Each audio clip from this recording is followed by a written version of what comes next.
Welcome to walkthrough 35 of Belthan's Coito Ergo Sum. This is Jeff, and we're on our way to confront Dr. Carter in the Cytogenesis Lab. There's some loot in the machine shop, but nothing that's going to help with that, because Carter's had 200 years to tweak his genome, so he's like Khan, stronger, faster, and you can't sneak past him even with a stealth boy. Plus, he has 2 protoplasmic abominations backing him up. They're like the protoplasmic accidents we fought last week, but even tougher. The good news is the sterilization chamber works on them too. Well, not Carter, he's actually human, but it works on the abominations. Anyway, I'm going to try to lure them back upstairs, zap them, and hope ED-E and The Stag are still healthy enough to finish off Carter. This ramp leads to one of the elevators back to the clinic, but we don't have the key yet. Carter has a heavy incinerator, and the abominations have industrial wrenches, any of which will kill me in 1 or 2 hits, which is why I've been so worried about my radiation level. I trapped the protoplasmic accidents and got out last week, but that was luck. With these guys, if I wait for the door, I'm dead, so I'm probably going to have to trigger the pulse while I'm still inside. Oh, Carter's in here someplace. He'll force greet us and then have a little conversation before it really hits the fan. You are persistent. You set me up, you dick, isn't an option. You had practical immortality in a state-of-the-art lab. What went wrong? The first century was wonderful. No distractions, pure productivity. But after that, every subsequent decade. Strontium-90 is down to 0.03 by now. Cesium-137 must be under 0.05. We should see if anybody's left. You have no idea how tedious they became. So you got rid of them? It's not that easy when even your slowest team member's in the rightmost quarter of the bell curve. There's some dangerous equipment in the labs. Accidents happen. Yes, but when you can grow a new body, an accident would have to be implausibly dramatic to be fatal. You don't seem like the type to back down from a challenge.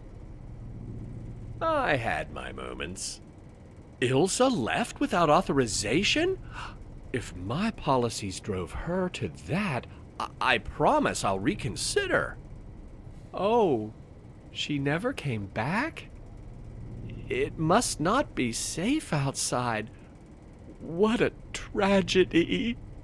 That one kept them quiet for a while. You must have figured something out. They're all gone. Yes and no, respectively.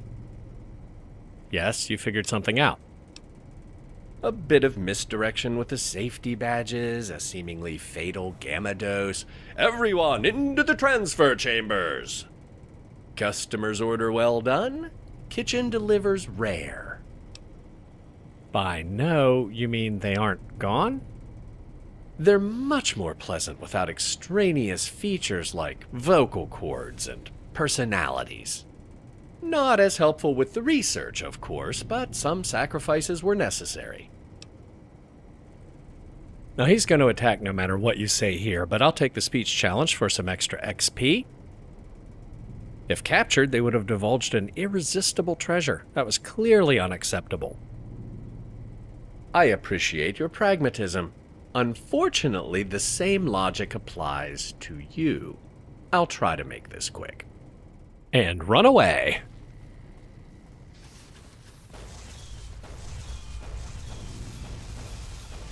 Now, get these guys to chase me.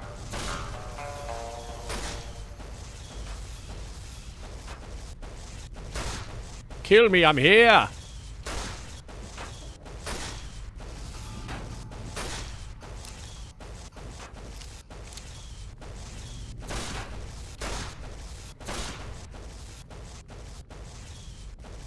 Well, this is not going according to plan, but I don't see any fire. If they already killed Carter, my chances are a lot better.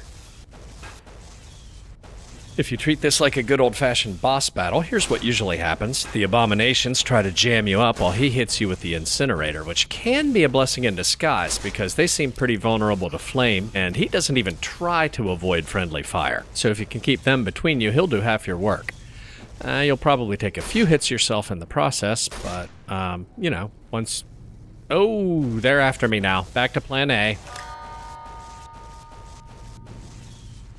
Now, these things are slightly faster than an average human, and I'm slightly slower than an average human because my agility is so low. But NPCs get stuck on walls and furniture all the time in this game, so if I cut these corners really tight, it should gain me a few seconds. Oh, shit! I missed my floor. I need to make a U-turn and put a serious move on this guy, or he will crush my little skull. Ah. Alright. Nah, I just need to keep using the environment to my advantage. Let's see if... Oh, seriously? Get ahead of him. Seriously? Chet can't even get around his own bar, but this guy can keep his nose up my tailpipe. This is not good. You have to use the terminal to seal the chamber, close the terminal so the door can seal, and then reopen the terminal to initiate the pulse. And it's right there. Come on, come on, come on, come on, come on, come on! Alright, pulse. Oh, man, that was close.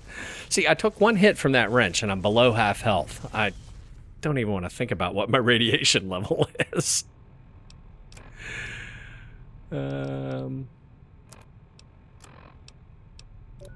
744. Yeah, well, could be worse. Alright, we'll read a skill magazine to make the Radaway more effective before I take that. And then I have 3 Radaway.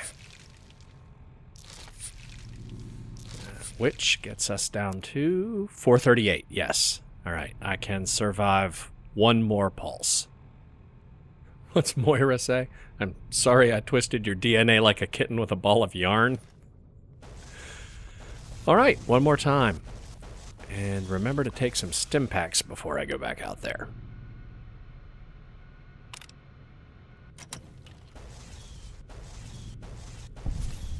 XP?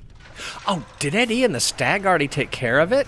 Oh, yeah, textbook divide and conquer strategy.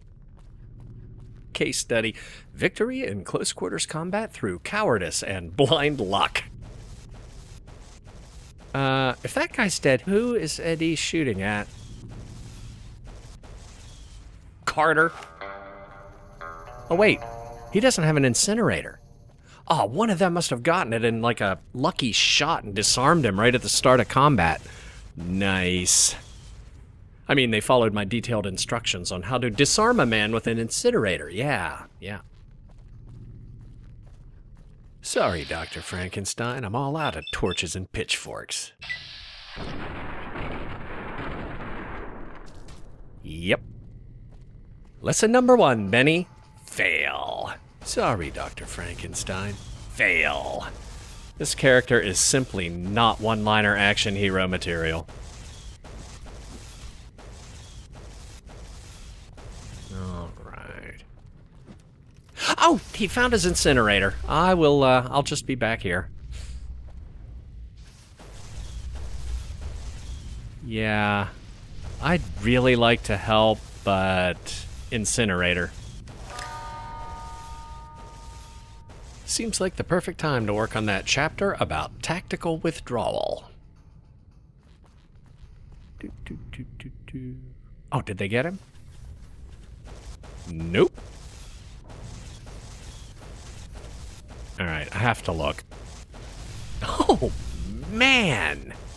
The stag, the stag, the stag is on fire. Yes. Oh, guys. I don't know what to say. Yeah, I really did not think we were getting through that. Well, you know what time it is? It's looting time. You want to take that key for sure. That unlocks the elevators and his bedroom.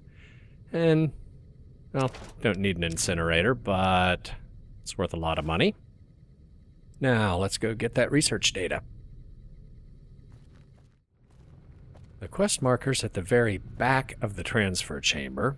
It is the Cytogenesis mainframe. Backup research data. It gets copied to your Pip-Boy. And that's it. We just need to go home and transmit the data to Larry. Carter's key makes it easier to get out of here. There's one elevator up the ramp and around the corner that goes up to the lobby. But there's an even easier one back here that goes straight to the clinic. But before we do that, let's go into Carter's bedroom for a creepy little postscript to this whole affair. There's some decent loot in here and a terminal with Carter's personal logs. Turns out it was Carter himself who let Ilsa leave, and as soon as she was out the door, he turned the laser turrets back on and killed her. So she couldn't come back and tell everybody it was safe to go outside. Then he got paranoid that everybody would figure out what he did, so he tricked them into using the cloning machines, but he intentionally used an incorrect procedure, which turned them into those protoplasmic accidents, which you can read on these terminal entries. But just in case that's not creepy enough for you, there is also in his bedroom a protoplasmic accident, wearing a nightie. Locked in his bedroom. In a nightie. You do the math.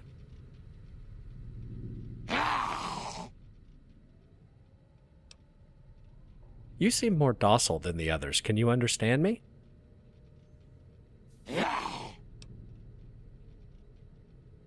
What Carter did to you is unspeakable. Should I end your suffering?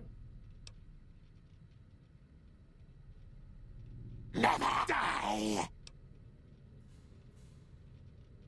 Actually, now that he's gone, you can. Well, I'll take that as a no. Do you want to go to a nice place with friendly people?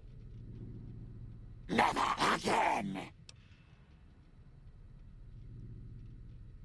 I don't know who you were before, but I can give you a new life away from here. Never stop you! See, with Carter, you were less than a slave. You were a thing. With me, you'd be a valued employee again. Stop pain! That's right. Real food and drink and plenty of what you were redesigned for. Yeah. Again! I don't know.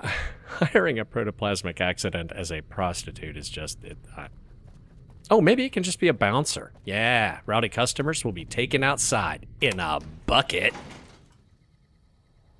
All right, let's go. One more thing before we leave. I can't just call you protoplasmic accident. How about Tammy the Template?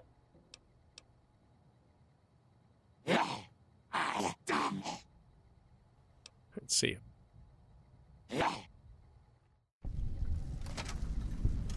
I took the back way in, so I didn't even have the map marker yet. Because, you know, 2 laser turrets there, 2 laser turrets here. Yeah. Oh, if you did fight your way in through the front, you might have been wondering about this. Skeleton in the fountain and Ilsa's duffel bag. Since I kind of did this backwards, we know the story, but at least Ilsa can rest in peace. After I loot her duffel bag. More rat away, yes.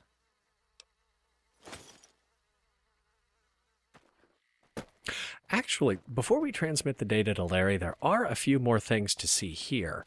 I deactivated the turrets at the front gate and on the roof.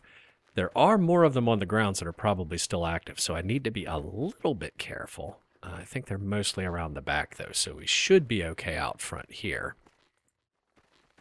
From the adding insult to injury department, the turrets all have standard turret control terminals around the back. They can't hit you when you're right up against the wall, but the trick is getting there.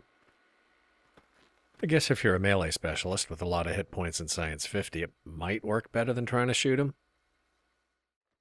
Down here, these exhaust fans provide a little bit of cover, and you can step into the emissions monitoring shack if you need a minute to regroup. And we're out of time, so we'll transmit the data to Larry next week. See you then.